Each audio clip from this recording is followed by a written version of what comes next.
Hello, c'est HR, votre chroniqueur. Alors, en cette période d'Halloween, je vais faire comme l'année dernière, peu de temps après l'ouverture de ma chaîne, où je vous avais présenté 13 films à découvrir durant la période d'Halloween. Cette année, c'est pareil, je vais vous présenter 13 films. 13 films à voir absolument. Ce sont des films disponibles sur plusieurs plateformes de streaming. Naturellement, je parle de plateformes légales. Vous pouvez également les regarder tout simplement par le biais de supports physiques via DVD ou Blu-ray, ou alors tout bêtement les louer sur YouTube. De ce fait, amateurs de grands frissons, amateurs de gore, amateurs de thriller, voici une sélection pour vous. Let's go! Alors naturellement, je vais commencer par le 13e film pour remonter jusqu'au podium afin d'atteindre le numéro 1 de ma sélection.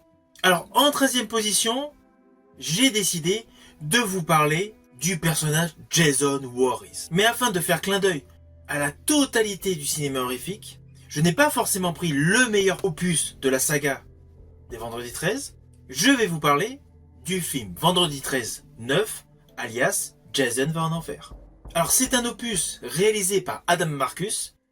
Ce film est sorti en 1993 et débute par une scène assez étonnante. Nous découvrons donc une femme apparemment seule et esseulée qui se retrouve à Crystal Lake, poursuivie forcément par le tueur Jason Voorhees.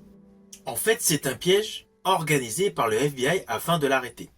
Alors oui, scénaristiquement, ce n'est pas le plus grand film de la saga des Vendredi 13, mais il a la particularité de faire un clin d'œil à tous les grands films d'horreur.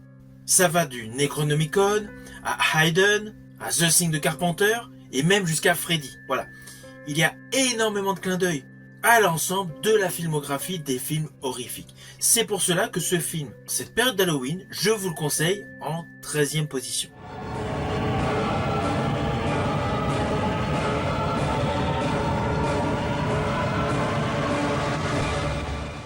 À la position numéro 12, je vous propose le film La Proie du Diable.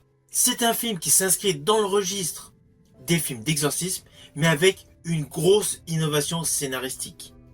Là, il ne s'agit pas d'un prêtre, mais d'une bonne sœur. Ainsi, dans ce film, nous suivons Sœur Anne, qui est persuadée de pouvoir accomplir de manière convenable un exorcisme, et elle est confrontée à une force démoniaque. Ce film fut réalisé par Daniel Stamm en 2022. Et on va pas se mentir, Jacqueline Byers porte totalement le film, même si dans les seconds rôles, on retrouve des acteurs et actrices de talent, notamment Virginia Madsen.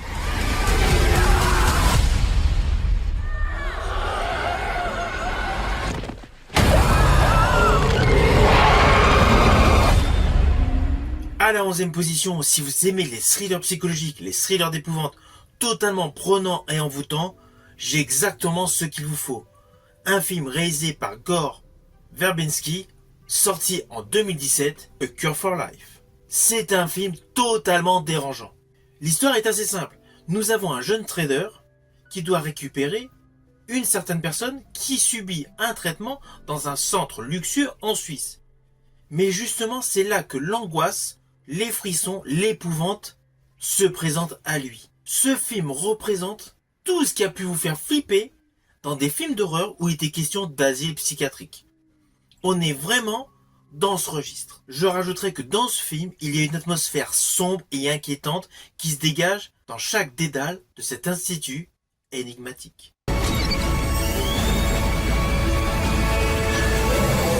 C'est merveilleux ici. Alors naturellement, lorsque l'on parle d'Halloween, on pense également au diable.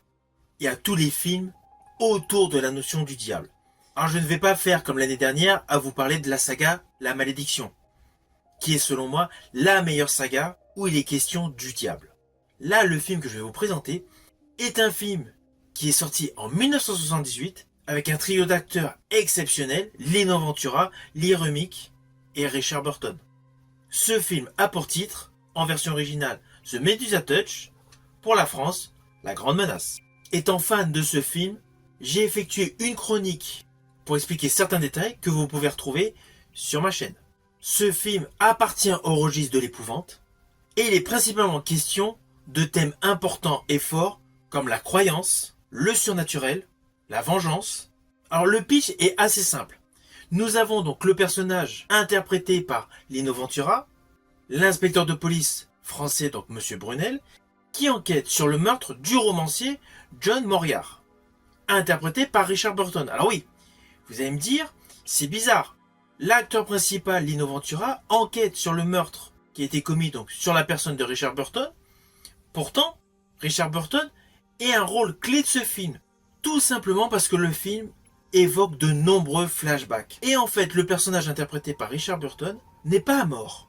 Assez rapidement, dès le début du film, on s'aperçoit qu'il avait été laissé pour mort, mais en fait, il est dans le coma.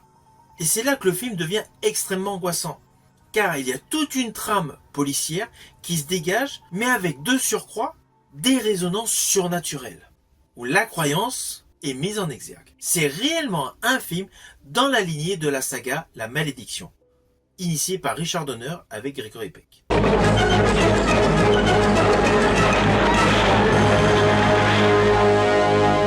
Alors, au début de ma vidéo, je vous ai présenté un personnage emblématique, Jason Voorhees, d'une grosse saga horrifique.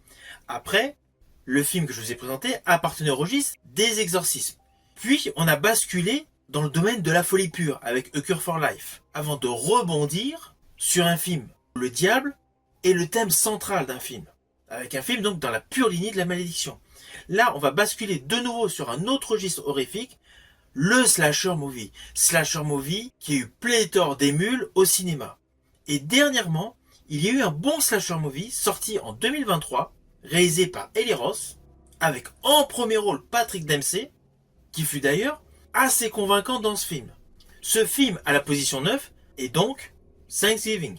D'ailleurs, j'avais effectué une vidéo concernant ce film. Alors l'histoire est extrêmement simple. Au moment des fêtes de Thanksgiving, il y a des meurtres atroces qui sont commis. Est-ce qu'ils ont un point commun? Est-ce qu'il y a une raison à ces meurtres? Peut-être.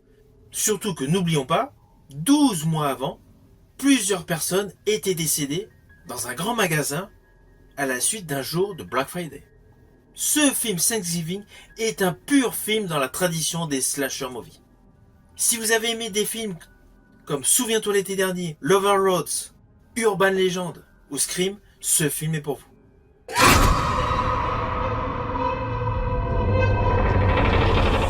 Alors, en 8e position, je vous propose un film SF horrifique. Vous voyez, c'est encore un autre registre.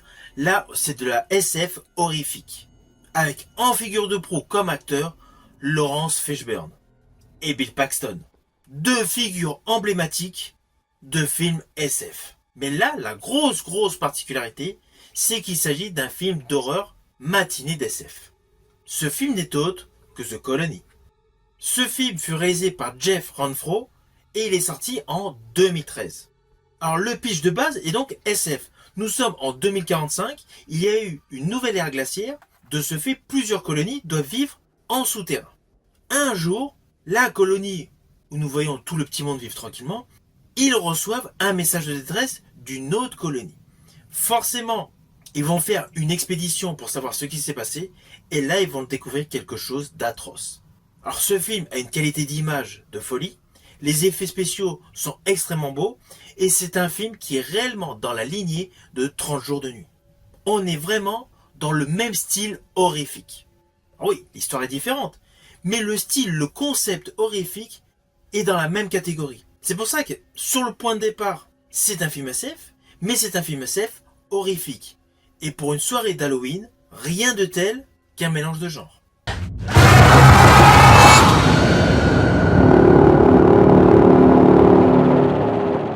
Alors, à la 7e position, nous basculons sur un autre mélange de genres, fantastique et horreur. Ainsi, j'ai choisi à cette 7e position, la 7e prophétie. La grosse particularité de ce film, c'est que le duo d'acteurs vedettes ne s'est pas du tout spécialisé par la suite dans l'horreur. D'un côté, nous avons l'acteur Michael Biehn, héros face à Arnold Schwarzenegger dans Terminator 1, et nous avons Demi Moore, l'immense actrice que nous connaissons aujourd'hui, qui est passée par tous les genres. Alors pour la petite histoire, mon film préféré avec Demi Moore est un film fantastique où elle jouait aux côtés de Whoopi Goldberg et Patrick Swayze, c'était Ghost. Mais bon, ça c'était pour la petite histoire. Ainsi, ce film appartient au registre fantastique horrifique. Matinée forcément de religion, vu qu'il est question de prophétie. Alors dans ce film, il n'y a pas de scène gore, il n'y a pas de slasher, il n'y a pas de crime atroce. Mais il y a toute une histoire qui fait froid dans le dos. Pourquoi? Tout simplement parce que le personnage interprété par Demi Moore a un enfant, et cet enfant est apparemment la 7e prophétie, marquant le début de l'apocalypse. C'est pour cela que ce film fait froid dans le dos. Demi Moore in The Seventh Sign. Alors mon 6e choix est un véritable film d'épouvante. Là, c'est de l'horreur absolue avec des frissons garantis. Ce film n'est autre que La Nonne 2, La Malédiction de Sainte-Lucie. Ce film marque le grand retour du démon Valak avec naturellement une nouvelle confrontation avec Sœur Irène. Alors dans cet opus, on n'est plus dans les pays de l'Est, on se retrouve en France. Ce film est sorti l'année dernière, en 2023, et il fut réalisé par Michael Chaves.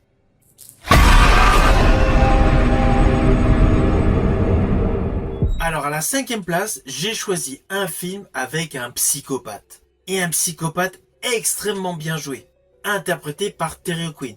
Alors oui, beaucoup d'entre vous, je pense, sont passés à côté de ce film. Car Terry O'Quinn, tout le monde pense à sa fameuse prestation durant plusieurs saisons dans la série Lost. Mais bien avant, il avait joué dans plusieurs films, notamment un diptyque. Oui, je dis diptyque parce qu'il a joué dans les 2 premiers opus. En fait, il y a eu 3 films, mais dans le 3e film, ce n'était plus lui. Lui, il a joué dans les 2 premiers opus d'une saga initiée justement par ce film en position 5, Le Beau-Père. Dans ce film, Terry O'Quinn interprète Mr. Black, un psychopathe plus vrai que nature, qui va réellement vous faire flipper. Alors l'histoire, le concept est assez simple. Le personnage Blake rencontre une femme, avec enfant de préférence. Il mène une petite vie tranquille, jusqu'à un jour où tout pète, et là, lui, il massacre tout le monde, pour redémarrer une nouvelle vie. C'est le point de départ de ce film Le Beau-Père. Alors dans ce film, il est question de multiples identités, et forcément, vous vous doutez, il va y avoir des enquêteurs à sa poursuite. Tout une grande histoire, avec plusieurs arcs narratifs qui vont se dégager. Ce film a naturellement eu un succès énorme. Il y a eu une première suite, toujours avec Terry O'Quinn. Après, il y a eu un 3e opus avec un autre interprète. Et dans les années 2000, plus précisément en 2009, il y a eu un remake. Mais bon, là, je vous parle du meilleur de tous ces opus de la saga Le Beau-Père, Le Beau-Père 1, sorti en 1987, réalisé par Joseph Ruben. Alors Joseph Ruben a fait un autre film que j'ai particulièrement aimé, c'était avec Patrick Bergin et Julia Roberts, Les Nuits avec mon ennemi. J'en parlerai d'ailleurs certainement dans une prochaine vidéo. Mais là pour l'instant, bon cinéma avec Le Beau-Père 1. You're a very bad girl. The Stepfather. Changement radical en registre horrifique. Là il est question de l'au-delà, de fantômes avec des révélations. Je vais vous présenter un thriller horrifique réalisé par un Français, Mathieu Kassovitz, avec en premier rôle une actrice américaine, Halle Berry. Il s'agit de Gothica. Ce film est un thriller horrifique de folie. Plusieurs genres se mélangent. Il y a le côté psychiatrique, car naturellement, dans l'histoire, le personnage de Halle Berry se retrouve en hôpital psychiatrique, à la suite du supposé assassinat de son mari, dans des conditions extrêmement gore. À cela s'ajoutent des forces venues de l'au-delà. Voilà, je vous l'ai fait de manière extrêmement simple, car il faut vraiment le voir ce film. Il a des rebondissements au fur et à mesure qu'on avance dans le film, avec déjà un premier twist au bout d'un quart d'heure de film. Ce film est extrêmement angoissant, extrêmement anxiogène et surtout extrêmement flippant. Et autre particularité, c'est que dans ce film joue également Penelope Cruz dans un rôle à contre-emploi. Son rôle dans ce film est radicalement différent de tout ce qu'elle a pu faire au cinéma. Et quant à la réalisation de Mathieu Kassovitz, elle est superbe. Perso, c'est mon film préféré de Mathieu Kassovitz. Et en cette période d'Halloween, un bon film avec des forces obscures, l'au-delà et un grain de folie, forcément, c'est à découvrir.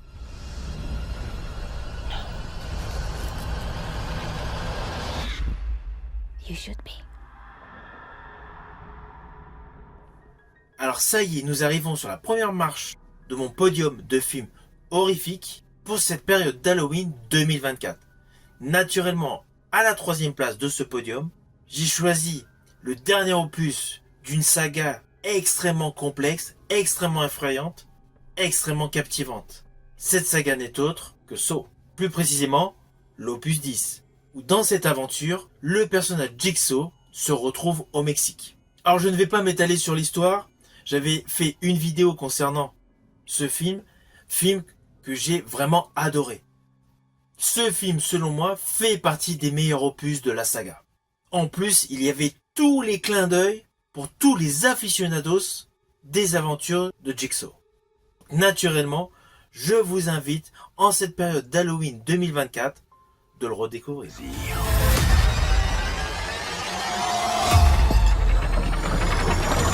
Alors, sur la 2e marche de mon podium, petit retour en 1983. Pour un film que j'affectionne particulièrement, tant l'histoire que le film en lui-même et même la musique.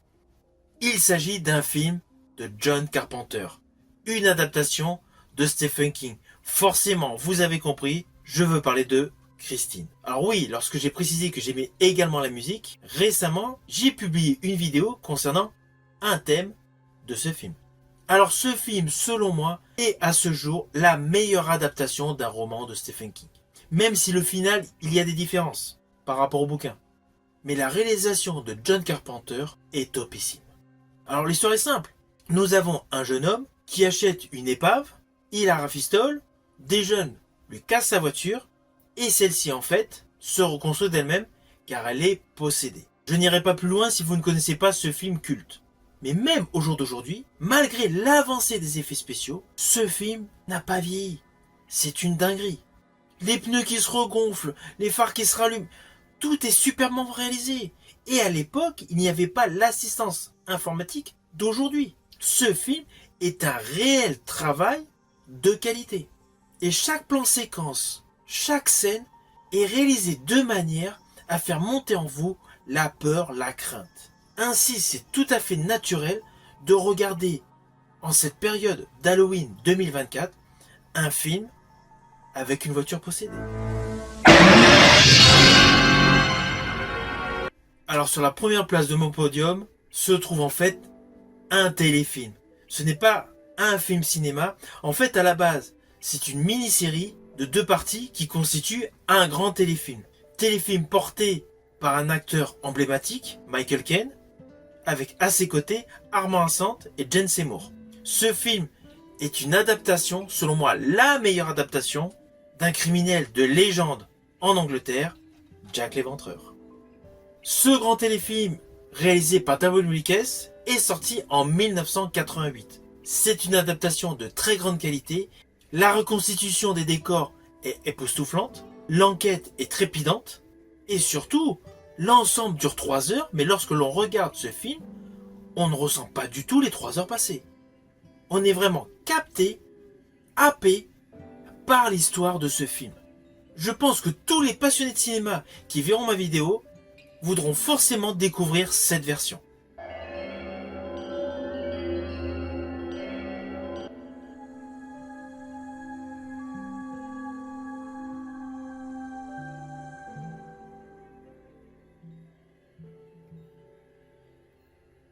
Alors j'espère que ma sélection de films vous a hypé, que durant cette période d'Halloween 2024, lorsque vous retrouverez en famille ou entre potes, entre amis, vous penserez à regarder un des films que je vous ai présentés.